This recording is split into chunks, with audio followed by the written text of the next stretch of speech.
तो जैसे ही मैं पोडियम पे चढ़ी तो मेरे सामने मेरा तिरंगा ऊपर जा रहा था, तो मुझे बहुत खुशी हुई कि मेरी वजह से चाइना में हमारा हिंदुस्तान का तिरंगा बहुत आगे ऊंचा जा रहा है। लेकिन मेरी मम्मी का इतना सपोर्ट आया कि दुनिया को करके दिखाना चाहे कुछ हो। तो मैं जीवन है, समाज में बढ़ोतरी हो रही है, लेकिन मैं एक पहलवान हूं और पहलवानी करना इतना आसान नहीं है, क्योंकि हम 3 घंटे सुबह और 3 घंटे शाम को मेहनत करते हैं। तो का प्रचार किया। ऐसी ही सुश्री किरण बिश्नोई रेसलर हमारे बीच में मौजूद हैं। आपका हार्दिक स्वागत और अभिनंदन। आप जब वहां से एशियाड गेम्स से पदक जीतकर वापस भारत पहुंची थी, तो जब आपका सम्मान हुआ, भारत के यशस्वी प्रधानमंत्री महोदय ने जब आपका सम्मान किया है, तो निश्चित रूप से समाज के अंतिम छोर पर बैठी हुई उन बालिकाओं को भी इससे जरूर प्रेरणा मिली होगी कि जब किरण बिश्नोई कर सकती है तो मैं क्यों नहीं कर सकती। ऐसी ही प्रेरणादायक जीवन गाथा और प्रेरणादायक अपने कुछ क्षणों को मन से साझा करने के लिए मैं निवेदन करूंगा सुश्री किरण बिश्नोई से। बोलो गुरु जम्बेश्वर भगवान की जय। आवाज ही नहीं आ रही। बोलो गुरु जम्बेश्वर भगवान की जय। सभी को मेरा निवन प्रणाम। मैं किरण बिश्नोई, हिसार हरियाणा, मेरा गांव रावतखेड़ा। मैंने 2010 में रेसलिंग शुरू की थी। मैं उस टाइम गांव कालीरावन मेरे नाना जी स्वर्गीय चौधरी रामस्वरूप खिचड़ जी के पास शिक्षा ग्रहण की मैंने। तो मैं नाना जी को बहुत गेम से बहुत रुचि थी, तो उन्होंने मेरे बॉडी स्ट्रक्चर देखे, सोचा कि इसको भी गेम में डाला जाए। मेरा पढ़ाई में इंटरेस्ट था, तो मुझे नॉलेज नहीं थी गेम की, बस वैसे ही घर में खेलते रहते थे। तो उन्होंने जैसे मेरे से पूछा कि मैं पहलवान बनाना चाहता हूं, तो क्या मेरे सपनों को पूरा करोगी? तो मुझे बहुत अच्छी खुशी हुई कि भाई मुझे मौका मिल रहा है और आगे बढ़ने का। और जैसे हमारे सीनियर प्लेयर है, उनका जैसे मैच देखते थे तो यूँ लगता था एक दिन हम भी टीवी में आएंगे। तो मैंने बस उस सोच को लेके गेम शुरू किया कि मुझे एक दिन टीवी में आना है। और प्रधानमंत्री जैसे उस टाइम मनमोहन सिंह थे, तो मैं यूँ था कि प्रधानमंत्री से मिलना है। बस यही सोच के मैंने गेम शुरू किया था। और मेरा फर्स्ट मेडल 2011 में जूनियर नेशनल में सिल्वर मेडल था। तो मैं उससे बहुत खुश हुई। और उस टाइम में नाना जी इस धरती पे नहीं थे, लेकिन वो मेडल मैंने उनको समर्पित किया। और उनके सपने को पूरा करने के लिए मैं दिन रात मेहनत करती रही। उसके बाद मेरी फैमिली में मेरे मम्मी पापा, मेरे दादा दादी सब ने बिल्कुल फुल सपोर्ट किया मुझे कि किसी भी हालत में पीछे नहीं हटना और आगे बढ़ते ही रहना है। और फिर मेरी 2013 में मुझे घुटने में इंजरी हो गई थी। तो उस टाइम ये था कि अब मैं कुछ नहीं कर सकती, क्योंकि डॉक्टर ने मेरा ऑपरेशन बोल दिया था। तो मैं 1 साल गेम से दूर रही। लेकिन मेरी मम्मी का इतना सपोर्ट आया कि दुनिया को करके दिखाना चाहे कुछ हो। तो मैं जिम में एक्सरसाइज करती रहती 3-3 घंटे, सिर्फ कि मेरा घुटना ठीक हो जाए, उसके बाद मैं कुश्ती में दोबारा उतरूंगी। तो 2015 का जो नेशनल था अपने इंडिया में, तो उसमें मैंने गोल्ड मेडल हासिल किया।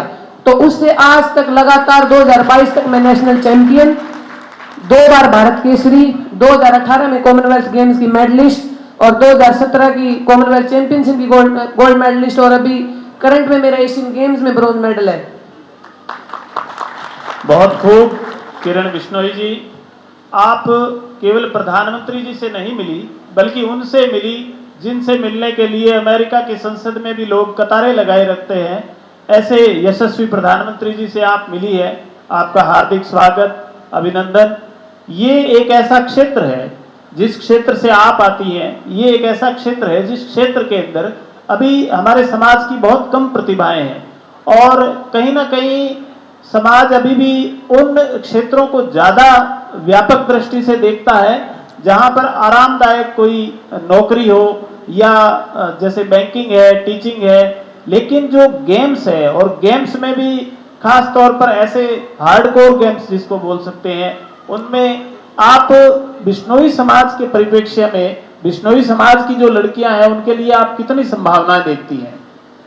देखिए, बिश्नोई समाज एक ऐसा समाज है जिसमें बहुत शक्तिशाली प्रतिभा है, लेकिन उनको आगे निकलने की जरूरत है। हम सब कुछ कर सकते हैं, लेकिन हम जब करेंगे जब हमारी फैमिली सभी इस सपोर्ट हमारे साथ सपोर्ट में आएगी। और मैं सभी से यही गुजारिश करना चाहती हूँ कि अपने बच्चों की प्रतिभा देखें और उनको गेम में, जैसे स्टडी तो सभी करवा रहे हैं लगभग, अभी आजकल स्टडी में बहुत ज्यादा इंप्रूवमेंट है, समाज में बढ़ोतरी हो रही है, लेकिन मैं एक पहलवान हूं और पहलवानी करना इतना आसान नहीं है, क्योंकि हम 3 घंटे सुबह और 3 घंटे शाम को मेहनत करते हैं, तो हमें ही पता है कि कैसे वो होती है पूरा, मतलब अगर सुबह और शाम बहुत कड़ी मेहनत हो जाए तो दूसरे दिन एक बार तो सोचते रेस्ट कर लिया जाए ताकि शाम को अच्छी ट्रेनिंग कर लेंगे, लेकिन उस टाइम फैमिली का सपोर्ट इतना था नहीं, उठो 4 बजे उठा देते हैं और फिर ग्राउंड पे जाके ये सोचना पड़ता है कि हाँ अब दोबारा से ये 3 घंटे कड़ी मेहनत करनी है। अभी एशियन गेम्स के लिए मेरे 4 महीने लगातार मेरे कोचेज ने और फैमिली ने फुल सुबह 4 बजे से सुबह के 8 बजे तक, शाम को 4 से 8 तक इतनी मेहनत कराई है, जब जाके मेरा ये मेडल हासिल हुआ है। तो मैं यही चाहती हूँ कि कृपया करके आप अपने बच्चों को गेम में लाएं और देश और दुनिया में अपना नाम कमाएं।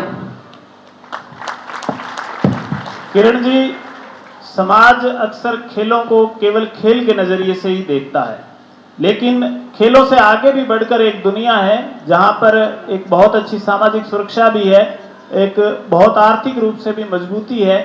तो मैं ये चाहूँगा कि आप समाज को थोड़ा उस तरफ भी ध्यान आकर्षित करें, जिससे ज़्यादा जो महानुभाव हैं वो अपनी बेटियों को इस फील्ड में उतार सकें।